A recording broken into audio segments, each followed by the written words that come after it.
Bem, pessoal, boa tarde. Vamos iniciar mais uma aula da nossa disciplina, a aula de número 4.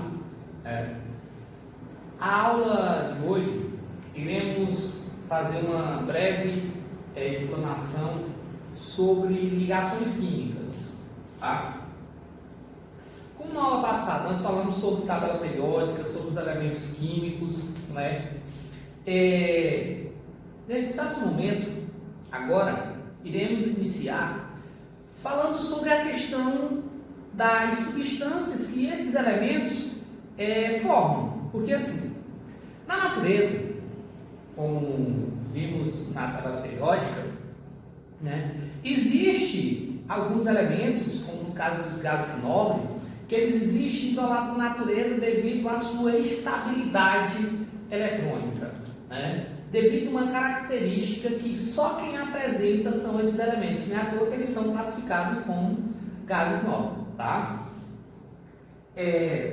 Aqui, neste conteúdo sobre ligações químicas, iremos fazer uma breve introdução. Essa introdução remete a quê? O que são essas ligações? Na verdade, é uma força que ocorre, que unem os átomos para formar as substâncias a qual nós conhecemos, como água, o cloreto de sódio, que é o sal de cozinha, plásticos, metais, né, os óleos, enfim, milhares e milhares de substâncias. Então, como nós sabemos que existem essas ligações, seja ela ponte de hidrogênio é uma ligação entre átomos? Não. Ponte de hidrogênio é uma ligação entre moléculas, tá? Vamos tomar cuidado com isso. Então, as ligações, elas podem ser de caráter iônico, né? Que ocorre entre um metal e um não metal. Ligações covalentes, quando os elementos compartilham pares de elétrons para formar uma substância, como no caso pode ser um ácido, pode ser um óxido, né? Pode ser um sal? Não. Os sais já são substâncias formadas por ligações covalentes, ligações iônicas, tá? Pode ser um metal? Não. Aí já tem um outro tipo de ligação, que são as ligações metálicas, que nós iremos ver mais à frente nesta mesma aula, tá? Então, na natureza, esses elementos eles não existem isoladamente. Os únicos elementos que podem ser encontrados isolados são os gases nobres, por eles terem alguma característica específica deles, que eles apresentam 8 elétrons na última camada. Então, você pode até perguntar, professor, então por que esses elementos se ligam? Olha só, esses elementos se ligam justamente para adquirir uma estabilidade, né, eletrônica, na sua maioria das vezes, com 8 elétrons na última camada. Tá ok? Então, vamos aqui a teoria do octeto, que a teoria do octeto diz justamente isso, que os átomos se ligam para adquirir justamente essa estabilidade eletrônica e se assemelha à estabilidade de um gás nobre, tá? Vamos à primeira, ligação iônica ou eletrovalente, tá? O que é uma ligação iônica? Por que ligação iônica? Vou pegar aqui, tá? Vou até apagar aqui em cima, né? Que a teoria do octeto diz justamente os átomos se ligam para adquirir estabilidade. Olha só, o exemplo aqui de ligação iônica.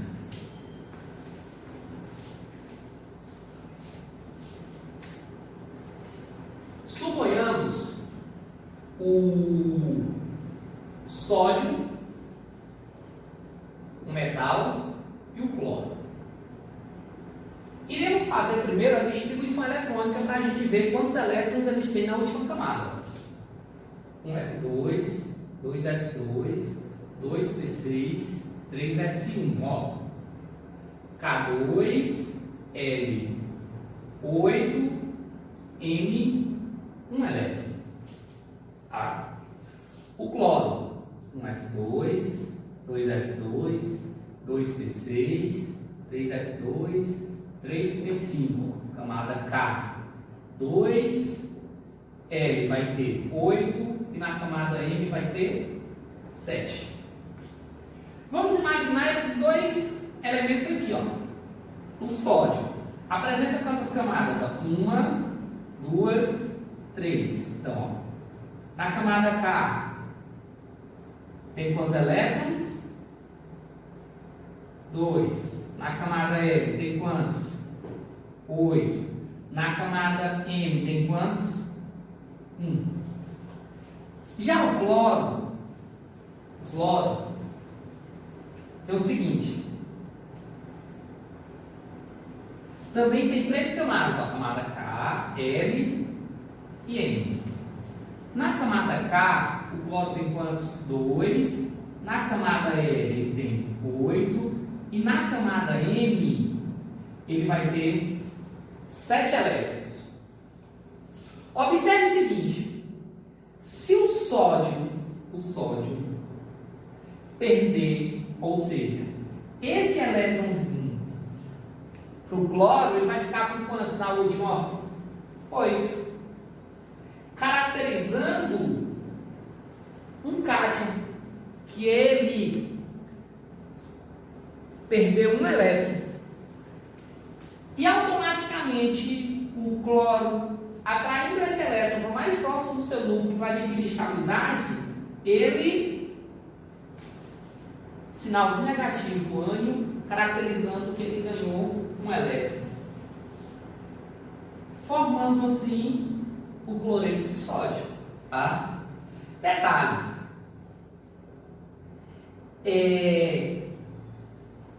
nesse caso, representando na forma de Lewis, ó, na última camada o sódio tem um elétron, o cloro tem quantos? 7. Esse elétronzinho, ó, foi para mais próximo do núcleo do cloro, caracterizando o quê? O íon Na mais C elementos. O que quer dizer essa fórmula eletrônica ou forma de Lewis? Quando apresenta ou representa os elétrons da camada de valência.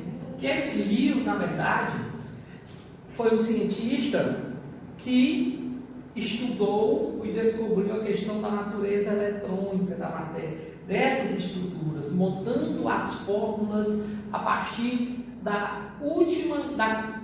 do número de elétrons da última camada de cada elemento. Tá? Quando você falar fórmula eletrônica de Lewis, representando os elétrons, tá? E aqui está caracterizando o seguinte, que esse único elétron da última camada do sódio, ó, veio para mais próximo do núcleo do cloro, caracterizando que o cloro então ficasse com 8 elétrons na última camada e o sódio com 8 elétrons, adquirindo assim uma estabilidade e formando um composto iônico.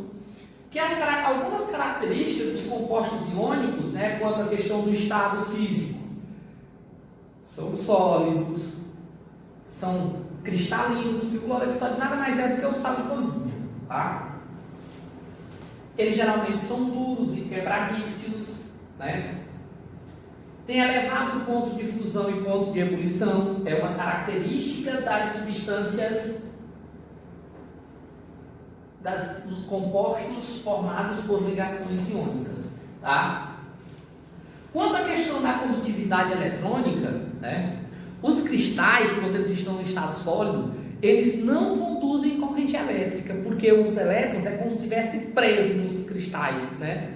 Já quando eles são dissolvidos ou estão em meio aquoso, eles são bons condutores, tá, de corrente elétrica, tá? Vamos a um outro exemplo, né? Eu vou até apagar isso aqui, pessoal.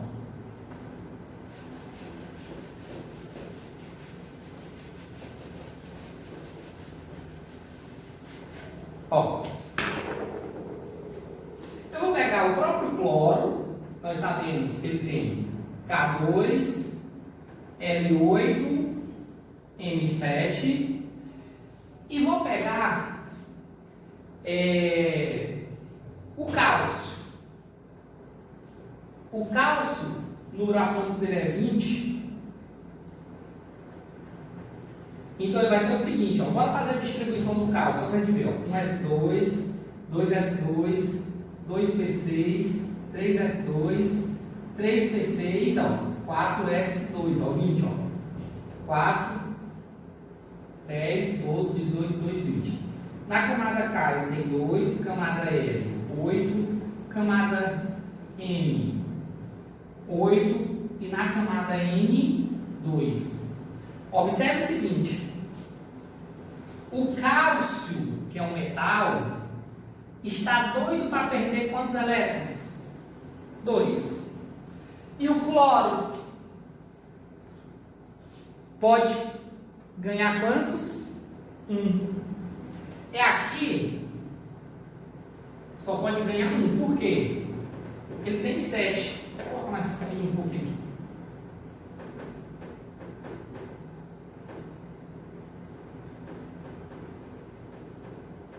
Ó. Nesse caso, ó, eu vou precisar de 2 átomos de cloro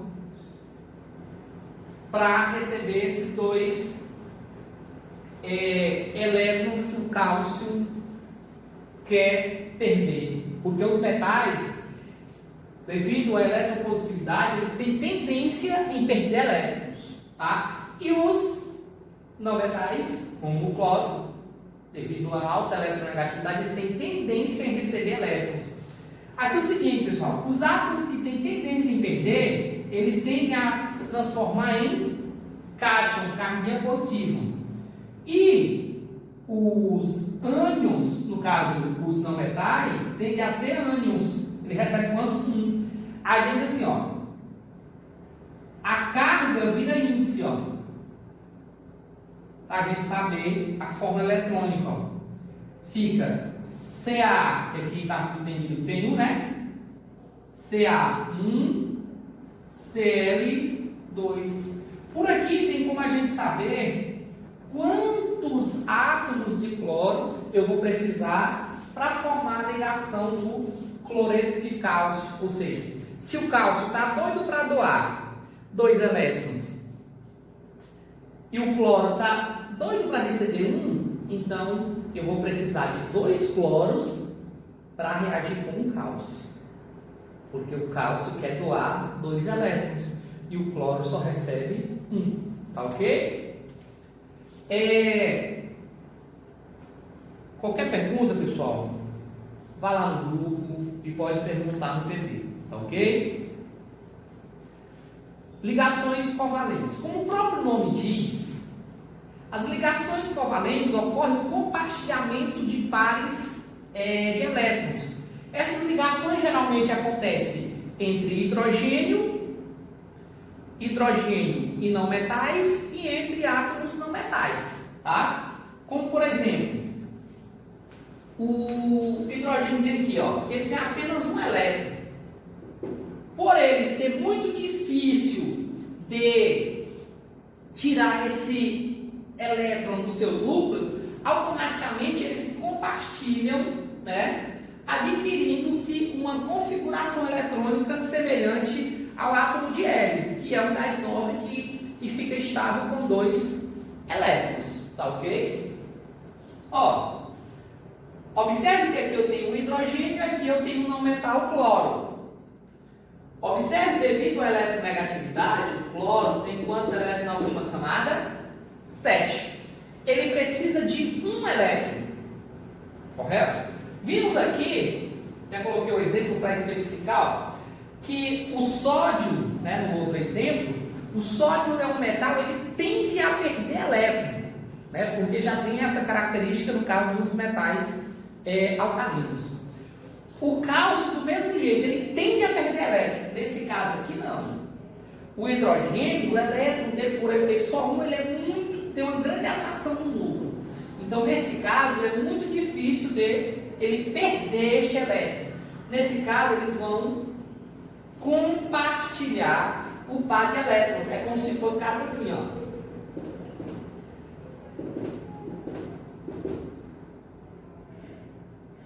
A nuvem eletrônica. Esse par de elétron, ele corresponde aos dois elementos, fazendo com que esses elementos entrem em estabilidade, formando aquilo que nós conhecemos como ácido clorídrico, tá? Ó, e o par de elétron, ele pode ser representado assim, ó. Um tracinho quer dizer o par de elétron compartilhado, que aqui é a fórmula de Lewis e aqui é a fórmula estrutural, tá?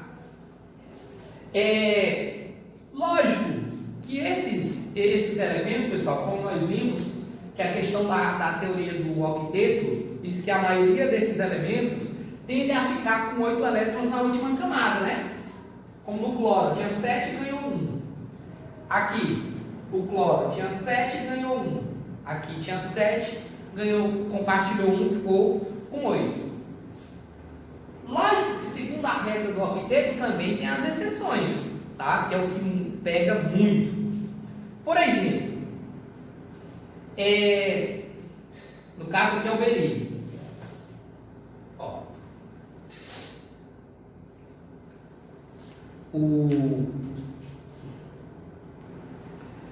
Então, pessoal,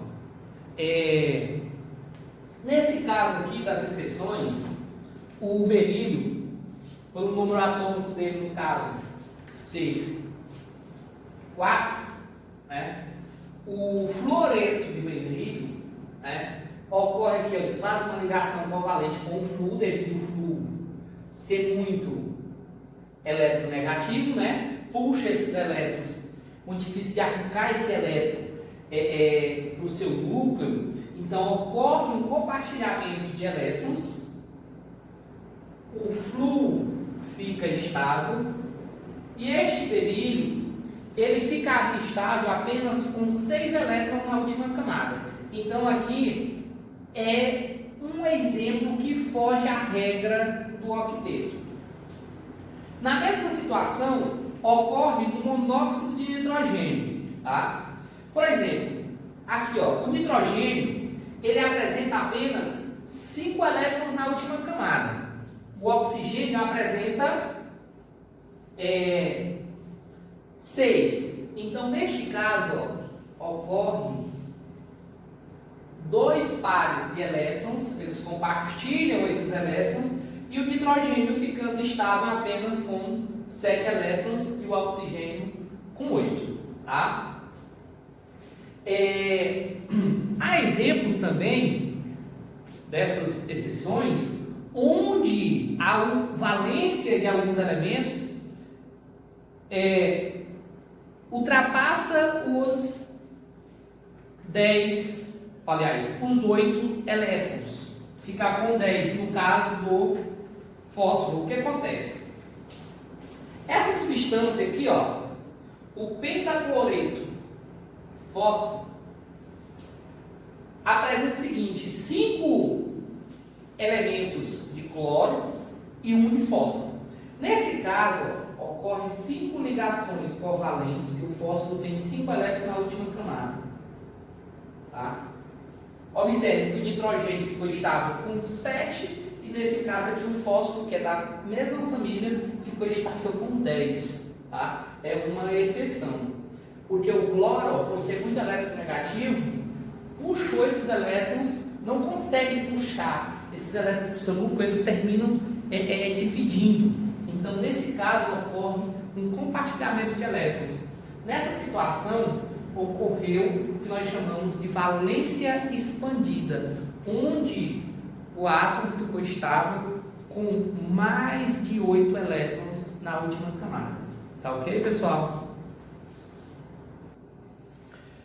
Nas ligações metálicas, pessoal, esses átomos, por eles terem uma grande eletropositividade, ou seja, a capacidade de perder elétrons, então ocorre uma grande concentração de elétrons que os teóricos chamam de mar de elétron, ou simplesmente de nuvem eletrônica, que é o que vai fazer com que os metais tenham suas características específicas, tá? Como por exemplo, é como se tu tem aqui um átomo de ferro, né? Uma partícula de ferro, tu tem milhares e milhares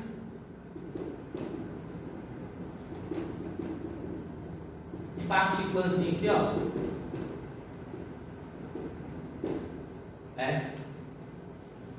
de cátions, né?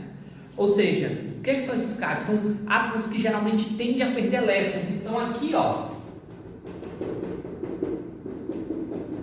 terá a sua formosa nuvem eletrônica, com o que vai caracterizar que os metais tenham uma facilidade em conduzir corrente elétrica, conduzir energia térmica, como, por exemplo, a questão do calor, né? A questão da ductibilidade, da maleabilidade, a questão do brilho característico, tá? A questão de reagir facilmente com o oxigênio, né? Principalmente o ferro, para formar o óxido ferroso, que no caso é ferrugem, tá? Enfim, a questão da dureza de alguns metais. Pode ver que os metais geralmente eles são duros, né? Só que eles são maleáveis e têm uma boa ductibilidade. E além de apresentar alto ponto de fusão e alto ponto de ebulição, que são algumas das características principais dos metais, tá? Inclusive, os metais, eles são, por exemplo, se falar alumínio. Então, o alumínio ele é representado pelo próprio elemento, o ferro, o cobre, o ouro, porque esses elementos eles estão ligados entre si, formando tipo barras, chapas, fios condutores, como no caso os fios condutores de cobre, de alumínio, né? Que são as duas substâncias que são muito utilizadas com a questão da condução de energia nas nossas resistências, tá? Devido à sua boa condutibilidade de elétrons, tá? Enfim, pessoal, esta é a nossa apresentação e qualquer coisa procure no PV, tire as dúvidas, tá? E bons estudos.